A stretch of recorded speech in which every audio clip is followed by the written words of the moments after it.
Tales of lost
Hard to look away, isn't it?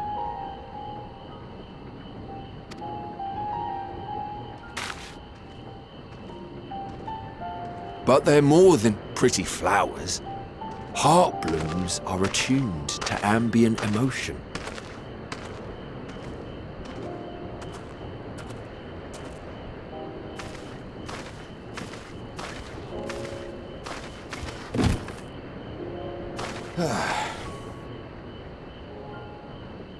You don't seem convinced, but believe me, it's true.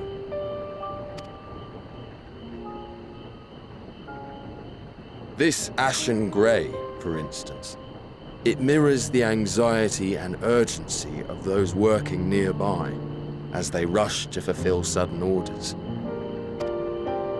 Intense feelings like those spur the petals to change colour.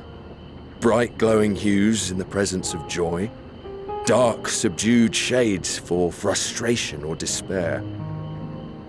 Yet even with the collected wisdom of Sharlayan at our disposal, we've yet to identify the underlying principle of this empathic effect.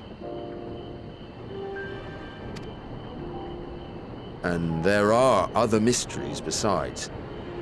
Although the flower is extraordinarily long-lived, its low reproductive rate has made it difficult to find younger populations growing in the wild. With too few sightings to map its distribution, and no closely related species to track, we've been unable to pinpoint its land of origin. To further complicate matters, every culture, even dimly aware of its existence, has given it a different name and mythos. Our attempts to study it via the historical record have been an exercise in frustration.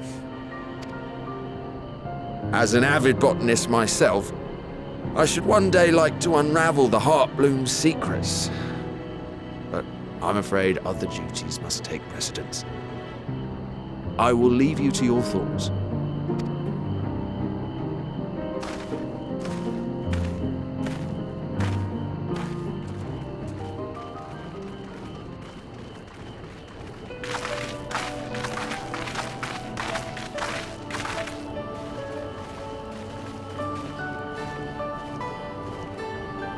Have you learned aught of interest?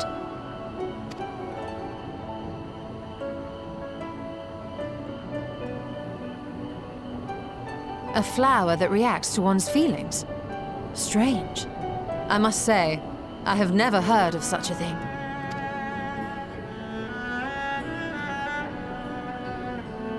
This is all very fascinating. But as it stands, we fail to gain any significant insight into the Forum's undertaking. Indeed. While there is certainly enough activity to support Erenville's supposition that a priority has been placed on improving food production, unfortunately for our investigation, these workers were never informed as to how their duties serve the master plan. If only we could interrogate the Forum members directly.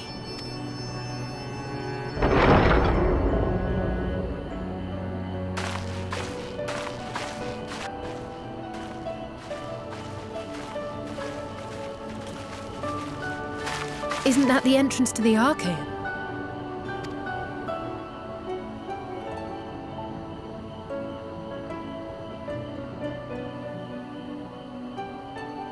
Look, there. I think that's Erenville.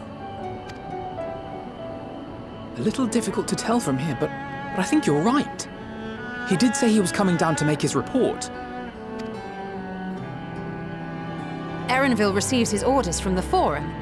Would it not follow, then, that the superior to whom he reports is a Forum member, or at least a close associate? You mean to eavesdrop on their conversation? What of the risks? Ours alone to bear. We won't interfere with Erenville's work, nor will he be implicated as an accomplice. If you're not comfortable taking part, I can do this alone. Nay. I said myself that I wished to know Father's intentions. And no answers will be forthcoming should we simply ask nicely. We can apologize later, should it come to it. Right now, we need every crumb of information we can get our hands on. Consequences be damned. It might be best if you came along as well. In fact, we should all...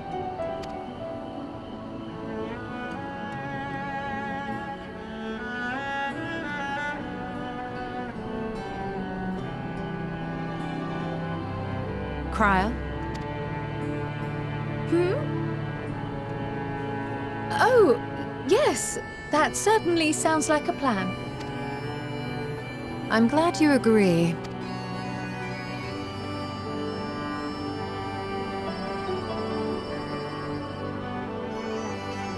Quickly! Erenville is on the move. We need to get closer before we lose him.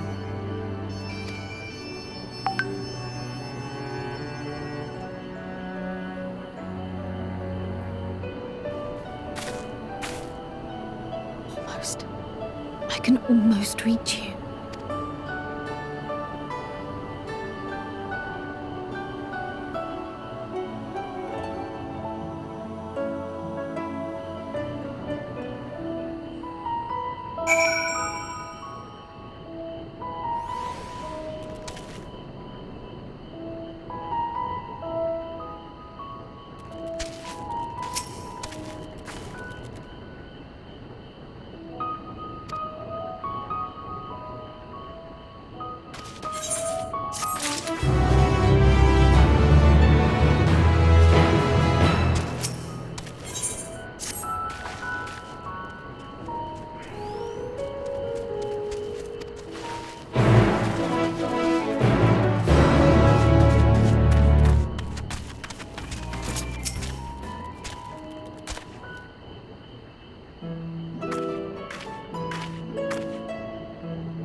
I trust you will find your compensation to be more than satisfactory.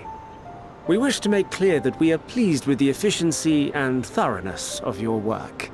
So much so that we have come bearing new tasks in need of your competent hand.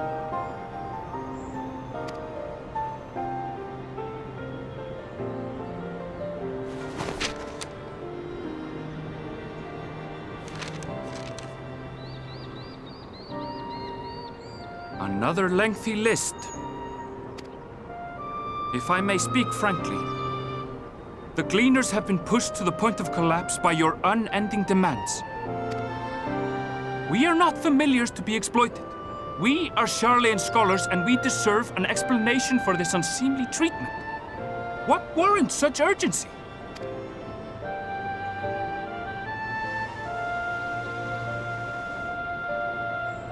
In an age long past, Sharlayan was charged with a momentous duty. And now that word of the final days hangs heavy in the air, the time has come for us to fulfill that charge. I can say no more, but I promise you this. All will be revealed in due course. And when it has, you will understand that your toil was in service to the greatest good.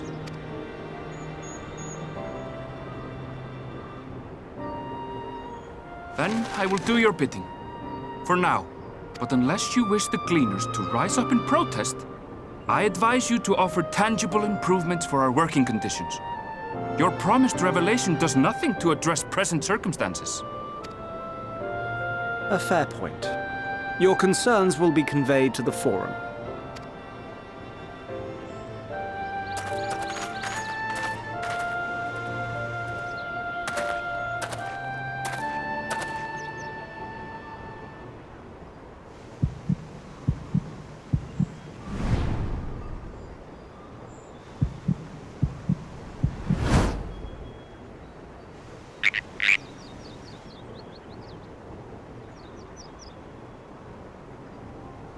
I hope that was informative. You may consider my debt to you repaid in full. While I do have my reservations about the Forum, I want to believe that they have our best interests at heart. Which is why I'm reassured that you're busy sniffing out the truth of things. We can ill afford to place all our eggs in one basket, this master plan of theirs, without first understanding the risks involved.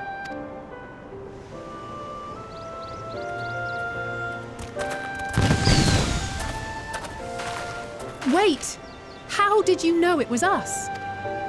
If you mean to impersonate a toad, try studying the real thing. And don't try to fool an expert.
For you. The spell will keep it from wilting. She said you would need it for the journey ahead.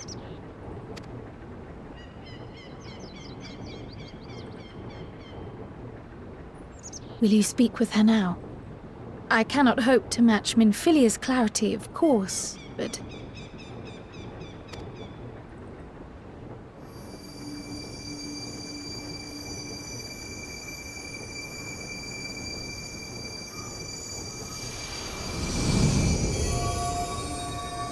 Thank you.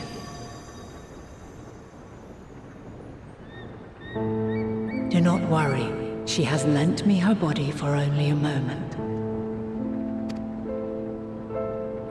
Just as I could not save the first from the flood of light, it has become arduous for me to interact with the physical world without assistance. Though I might converse with you for a time, the incorporeal form I assumed on the ship would be incapable of casting even the simplest enchantment. It is in the depths of the ethereal sea, the place to which all life returns, where my influence is greatest. After Menphilia's sacrifice on the first, it was to the sea, here in the source, where I ferried her soul. I wished that gentle spirit to find rest in the world she loved so well. Her, and another who may yet have a part to play, though that will depend on you. Take the flower, walk free, for you are free, to go where you wish, to believe what you will. That bloom will be your guide, test and proof of your conviction. In darkness, seek joy. Surrender not to sadness, and see beyond despair. Walk free, and bear the light for others to follow. Together, raise it aloft and let it shine, till the end, blinding and radiant.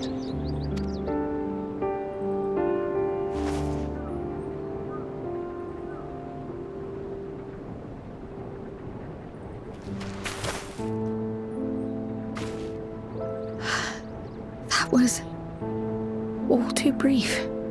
Already she seems so far away.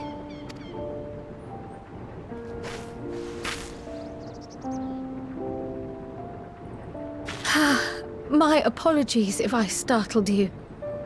Ever since we began our descent into Labyrinthos, I had sensed another's will, straining to reach out. Even with my particular talents, though, I was unable to make a connection at first, so weak and tenuous it was, once I took hold of that wispy thread. Imagine my surprise to discover it was Heidelin herself. Needless to say, it seemed wise to learn what we could before letting go.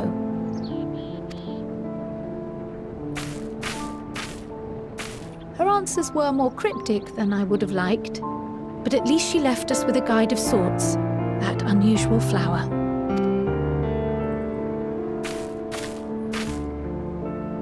Yes, we are definitely making progress. You can't be serious! We've done nothing wrong!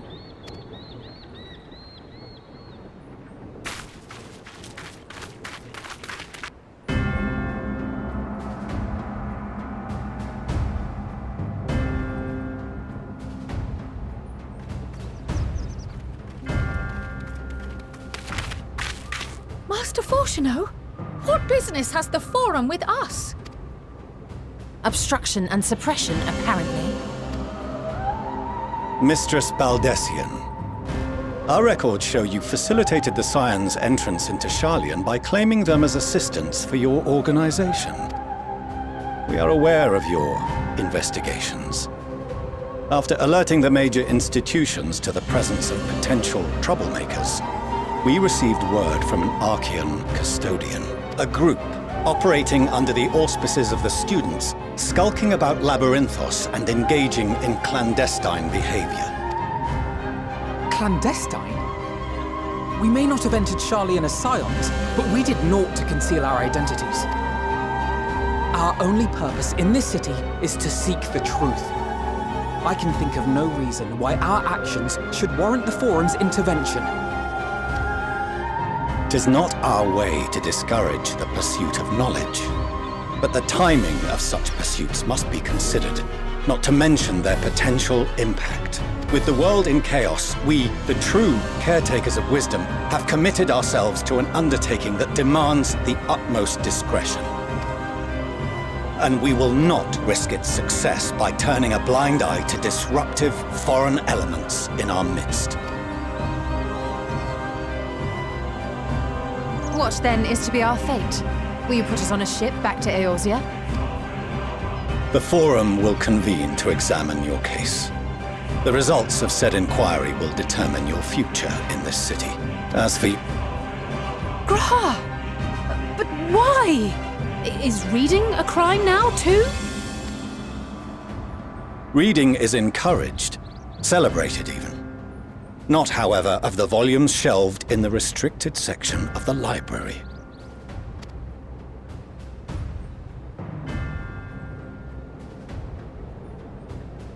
Refusing to comply will only make matters worse.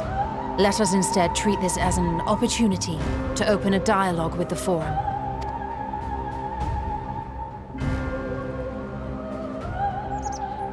Silence is often one's best defense. I would advise against prolonging the proceedings with frivolous discourse. But enough. This is not the place for debate. The rostra await.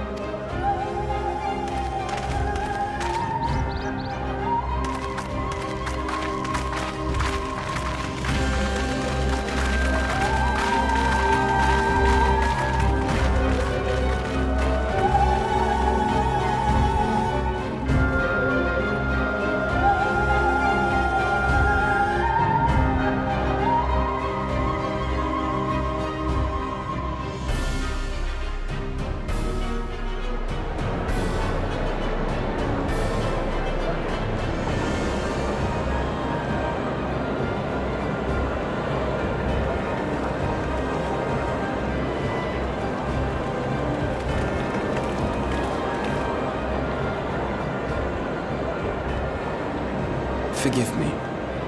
I was careless. We would have been detained regardless. This way, at least, we managed to stay together. I trust your time within the Forbidden Archives was well spent.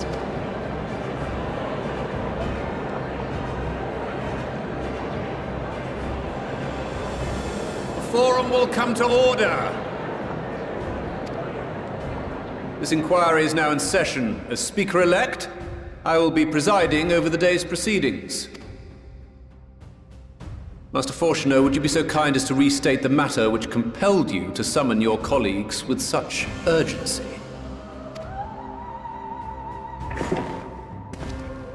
As you are all aware, we recently denied Eorzea's request for Sharlayan assistance. Since then, certain individuals dissatisfied with our decision have taken it upon themselves to interfere with our work.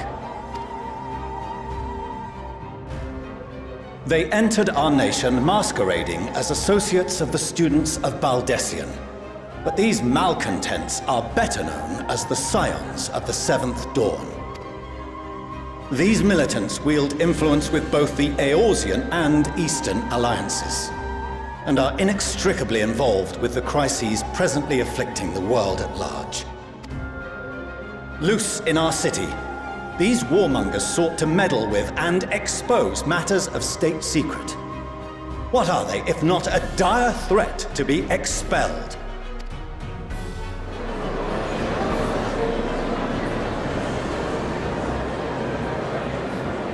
You have tarnished the good name of the students. Galuf would be ashamed.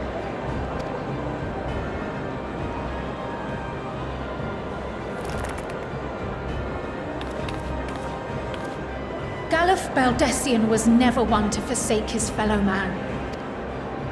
Even if this nation closed every door and retreated from the world, he would have found a way to help the scions, help every soul of this star fight back against the coming doom.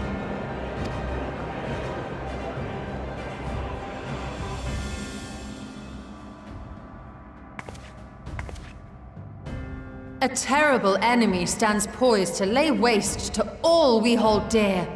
In the face of such madness, Eorzea reached out to Sharlayan, a respected ally, in the hopes of forming a united front.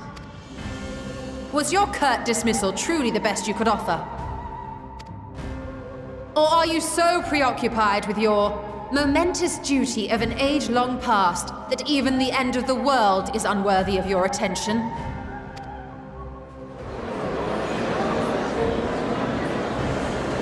Whence came this revelation? From the mouth of a Forum member within fortuitous earshot. Then it seems your findings support my own.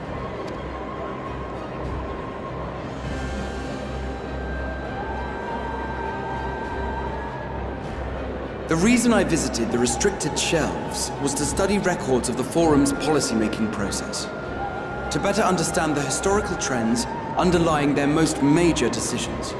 At first glance, the positions of neutrality in war and the accumulation of knowledge above all else appear constant and consistent, the unchanging pillars of Sharlayan society.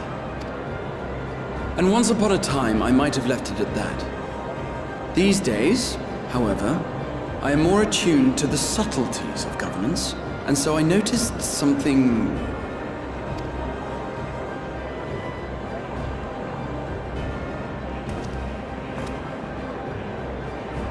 From a particular point in time, the purpose of these policies shifted.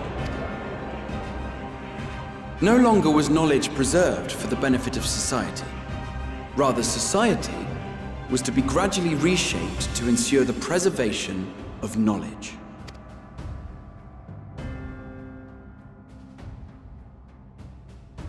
The most conspicuous and telling change was the one which befell Labyrinthos. Once little more than an oversized storehouse, an enormous allocation of funds saw it transformed into an advanced research and archival facility.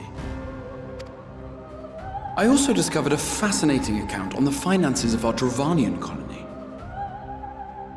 The settlement attracted students from far and wide, and the connections and tuition fees thus acquired were funneled into further improvements for the archives. Now, there is no question that our nation's progress is tied to the acquisition of wisdom. Nevertheless, the vast resources diverted for this purpose borders on the obscene. But returning to the matter of when, our change in course appears to have been made some 270 years ago. The very same period when Sharlayan scholars in the hinterlands began a formal study of the ethereal sea. You found something, did you not? And whatever it was, gave rise to your oh-so-important duty. Mind your tongue, Archon. If you had seen...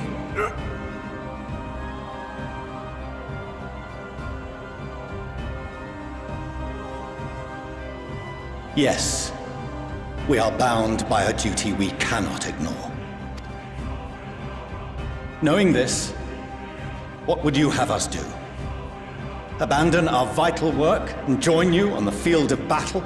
We will never choose the way of the sword.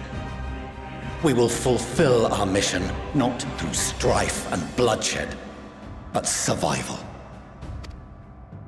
Come what may, we shall live on. We must. Do as you must, then. But we scions will fight until the heavens fall, until our last breath.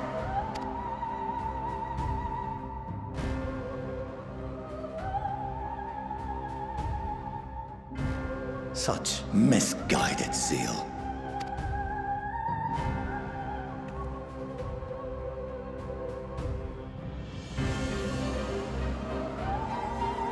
Father, Master Fortuno, I fail to understand the stance you have elected to take. But by the same token, I have yet to find a compelling argument to counter the challenge you put to us in Gridania. Still, in the midst of my uncertainty, I must trust in myself to do what is right, as others have chosen to trust in me.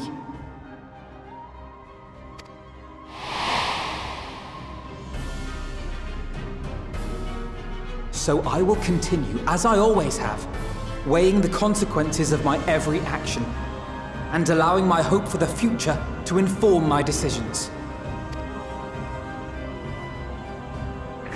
That's quite enough. Have you all forgotten the reason for this assembly? Skolok Monteshane. He's the head of the Studium and an old friend of my grandfather's. Honestly, every discussion devolves into some interminable debate. Terrible habit. Let's return to the topic at hand, By their own admission, these scions have resolved to fight alongside the Eorzean nations against the doom which swift approaches. But there exists no evidence of an attempt to incite our citizens to do the same.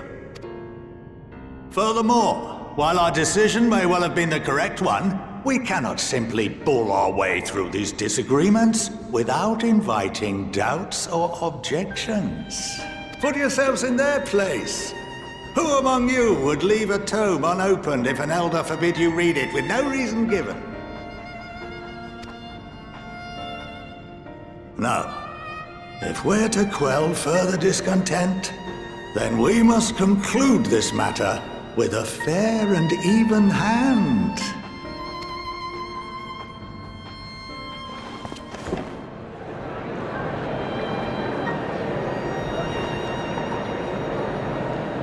Order! We will have order!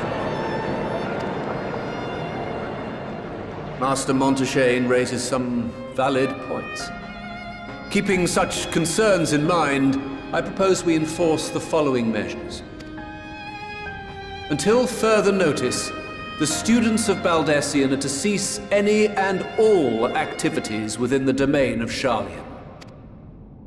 You will also refrain from any further investigation into the Forum's decisions and duties.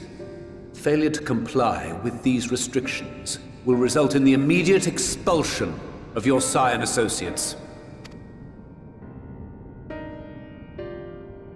Let us put this judgment to a vote. All in favor, raise your hand.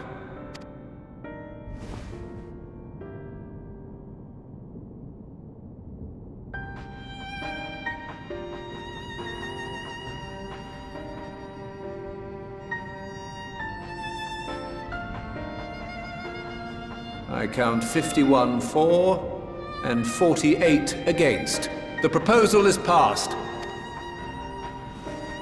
Students, scions, you have heard the Forum's judgment. Pray abide by it, or face the consequences.